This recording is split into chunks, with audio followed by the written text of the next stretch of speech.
Assalamualaikum warahmatullahi wabarakatuh. Perkenalkan, nama saya Sriwuji Aminatul Muhlisah, NIM E 2018-2098. Baik, di sini saya akan memberikan tanggapan mengenai materi dosen yang membahas tentang ekonomi Islam dan prinsip-prinsip yang ada di dalamnya. Definisi ilmu ekonomi sendiri yakni sebuah cabang ilmu ekonomi yang membahas dan mempelajari tentang perilaku manusia dalam memenuhi kebutuhannya dan memuaskannya. Definisi ekonomi Islam yang yakni sebuah cabang ilmu yang membahas dan mempelajari tentang perilaku manusia dalam memenuhi kebutuhannya dan memuaskannya untuk mencapai falah berdasarkan pada prinsip-prinsip dan nilai-nilai Al-Quran, Sunnah, Ijma', dan Qiyas. Perbedaan antara ekonomi Islam, kapitalis, dan sosialis. Ekonomi Islam yakni bersumber dari Al-Quran, As-Sunnah, dan ijtihad para ulama.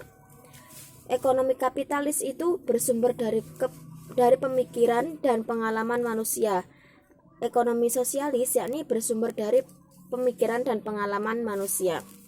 Di dalam ekonomi Islam, kompetisi dikontrol dari syariat agama atau syariat Islam. Sedangkan di dalam kapitalis yakni kompetisi usaha itu bersifat bebas dan melahirkan monopoli. Di dalam sosialis itu tidak terjadi mekanisme pasar dan tidak ada persaingan. Di dalam ekonomi Islam, pengakuan kepemilikan individu dan bersifat individu dan umum secara nisbi. Di dalam kapitalis itu pengakuan kepemilikan individu secara bebas. Sedangkan di dalam ekonomi sosialis yaitu tidak mengakui kepemilikan individu. Semua alat produksi milik umum. Di dalam ekonomi Islam itu kesejahteraan bersifat jasmani, rohani, dan akal. Sedangkan di dalam kapitalis yakni kesejahteraan itu bersifat jasmani belaka. Di dalam sosialis itu kesejahteraan bersifat jasmani belaka. Di dalam ekonomi Islam, mekanisme pasar bekerja menurut maslahah.